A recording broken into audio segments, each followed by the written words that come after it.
Qu'est-ce que la pensée? Et pourquoi est-elle utilisée par l'esprit pour la descente dans l'homme de l'énergie primordiale? Parce que la pensée est un voile absolu qui permet à l'homme de croire qu'il est homme, lorsqu'en fait il n'est qu'une réflexion très imparfaite de lui-même. Si la pensée n'existait pas dans l'homme, il serait impossible à l'esprit de composer à travers lui. Donc, il serait impossible à l'esprit de faire descendre sur le plan matériel l'antimatière nécessaire au processus de la création. Donc, la création et l'évolution de la création nécessitent toujours une plus grande descente de l'énergie primordiale dans les formes afin que l'univers se perfectionne pour la joie de l'esprit ainsi que la joie de l'homme. Et l'homme participe à cette joie. C'est pourquoi toute créativité sur le plan matériel, que nous appelons travail, crée de la joie dans l'homme lorsqu'il y a dans ce travail de l'intelligence créative. À un certain point de son évolution, l'homme a accès naturellement au mystère, car l'esprit est suffisamment près de lui pour que l'être humain s'élève au-dessus du mensonge cosmique, c'est-à-dire des voiles impénétrables de la forme qui ont toujours empêché l'homme de connaître la réalité. Mais il faut que la levée de ces voiles permette à l'homme d'élever sa conscience et de ne pas faire de la levée de ces voiles de la philosophie. Car les mystères ne sont pas pour le plaisir réflexif de l'ego, mais pour la descente dans l'homme de l'énergie de l'antimatière, de cette énergie dont est fait toute chose du plan le plus élevé au plan le plus bas, au centre même de sa réalité, c'est-à-dire dans l'atome même de son centre mental. L'antimatière est l'étoffe de l'univers, et tout en est imprégné. Chez l'homme de la nouvelle évolution, son centre mental supérieur sera imprégné de cette énergie, et c'est pourquoi l'homme nouveau sera un maître de la vie. L'antimatière a donné à l'atome matériel son pouvoir infinitif, et ce pouvoir a servi à la construction de l'univers matériel. Ensuite, elle a donné à la plante sa vitalité primitive. Elle a donné au royaume animal, du plus simple au plus complexe, le cellulaire biologique. Ensuite, à l'homme, elle a permis le développement d'une conscience supérieure, et au surhomme, elle donnera le pouvoir sur les forces de la vie qui sous-tendent son évolution. Mais pourquoi l'homme ne peut-il pas prendre conscience sans aide, simplement par voie d'évolution naturelle? Parce que l'antimatière ne peut plus le pénétrer sans que ses centres soient ouverts par son esprit évolué. C'est l'esprit évolué de l'homme qui détermine le temps de son évolution. Ce n'est pas l'homme, le mortel lui-même. Et tant que le mortel n'aura pas compris ceci, il sera sous l'impression spirituelle de son ego, que sa vie est sous son contrôle, et il ne pourra apprendre un des grands principes de la nouvelle évolution, celui qui dit que toute descente dans l'homme de l'antimatière fera de lui un Dieu, car les lois du mensonge cosmique ne s'appliqueront plus contre lui, et les intelligences qui ne sont pas de la lumière ne pourront rien contre lui. Donc, l'homme du Verseau est appelé à reconnaître en lui une énergie qu'il ne pourra comprendre qu'au fur et à mesure qu'il aura compris les lois de l'intelligence, de la volonté et de l'amour, qui font partie de la nature, de l'intégration absolue avec l'antimatière.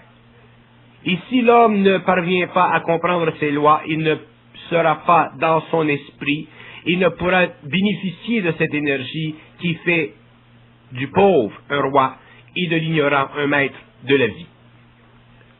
L'homme entre dans une phase où la vie ne sera plus celle de son esprit à travers la forme spiritualisée de sa conscience, mais la sienne soutenue par l'énergie.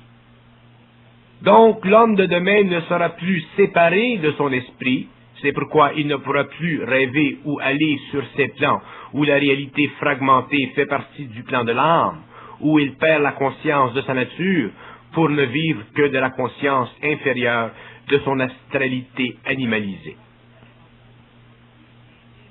L'être humain rêve car il est encore trop astral dans sa conscience.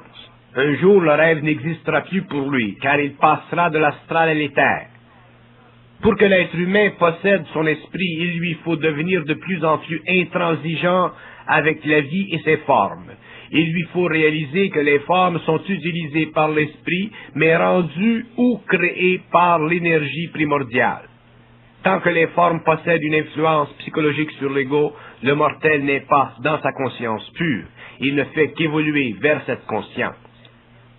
L'antimatière et l'esprit doivent être perçus séparément dans la conscience humaine, pour que le mortel possède cette conscience pure. Lorsque la séparation est perçue par le mortel, ce dernier sent l'énergie primordiale, mais ne souffre plus de la forme, car alors il a le contrôle sur son esprit. Il est alors parfaitement équilibré dans ses sens, et la vie est réelle pour lui, sur un plan ou sur un autre. Le mortel découvrira, au fur et à mesure que sa conscience se perfectionnera, que le rapport entre son esprit et l'énergie primordiale est un rapport de travail et non un rapport psychologique perçu en lui en tant qu'activité spirite. Ce n'est pas l'esprit dans l'homme qui le fait souffrir, mais sa fausse conscience du lien entre l'énergie, la forme et l'esprit. Le mortel n'a jamais compris la différence entre lui-même et sa conscience réelle, car il a toujours vécu en fonction de la forme dans son mental, au lieu de l'énergie dans son mental.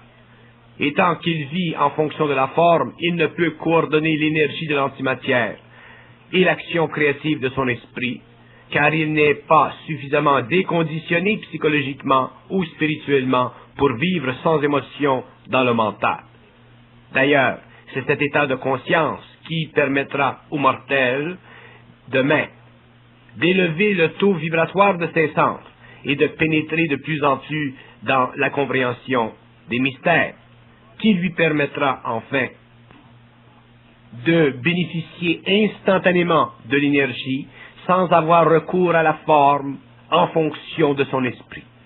Tant que l'homme devra avoir recours à la forme pour cerner la réalité, il sera obligé de se servir de sa mémoire, de sa relation avec l'esprit. Et ceci bloquera l'énergie primordiale, car cette énergie ne peut être utilisée par l'ego que créativement, c'est-à-dire que d'une façon descendante. Donc l'homme du Verseau apprendra graduellement à décomposer la forme et à lui imposer une vibration. Et c'est cette vibration qui lui permettra de suivre de fil en aiguille le processus créatif de l'énergie en lui, à travers le support de l'esprit, en fusion avec lui. Ainsi la forme ne sera plus astralisée par le mortel, et l'homme développera une science profonde et cosmique des mystères, qui lui servira à engendrer une nouvelle civilisation. Le mortel est habitué à rechercher la connaissance par l'étude et la mémorisation. Demain, il créera la connaissance en laissant couler en lui cette énergie primordiale. Son esprit sera suffisamment libre pour changer sa relation avec l'homme. Au lieu de lui donner de la connaissance, maintenant l'esprit ne se servira plus de la forme, il cherchera simplement à se fusionner avec l'homme, faire un avec lui, afin qu'ils puissent tous les deux voyager sur des plans supérieurs, ce qui fera partie de l'expérience de l'homme et de l'expérience de l'esprit. Donc le mortel, uni à son esprit, pourra comprendre la relation entre l'énergie primordiale, l'esprit et l'ego. L'homme sera enfin un être à la découverte de l'infinité, et cette nouvelle activité de l'homme sur la terre détruira les temples de l'ancienne conscience, de l'ancienne connaissance, qui avaient été astralisés à cause de l'émotivité du mortel et à cause des besoins de l'évolution. La chaîne d'évolution future est sans fin, et le développement sur la terre de connaissances nouvelles également sans fin. Pour que l'ego puisse sentir cette infinité, il lui faut réaliser vibratoirement la présence de l'énergie et ensuite s'en être libéré psychologiquement sur le plan de la forme à travers l'esprit. Car si l'énergie est perçue psychologiquement, c'est qu'elle est perçue à travers la forme, et si elle est perçue ainsi à travers la forme, il y aura toujours un lien entre la forme, l'esprit et l'homme. La forme deviendra le pont entre l'ego et l'esprit, et ceci retardera l'évolution future de l'homme, c'est-à-dire la descente dans la matière de sa volonté, c'est-à-dire la descente dans la matière de l'énergie primordiale, c'est-à-dire la consécration du surhomme, de l'être du Verseau. Pour que l'homme soit un maître de la vie, il lui faut être en harmonie avec l'énergie de l'antimatière et l'esprit. Tant que cette harmonie n'est pas établie, c'est-à-dire tant que l'homme se sent obligé d'utiliser l'énergie ascendante, il ne peut connaître cette conscience pure et il doit continuer à vivre ou à expérimenter l'initiation.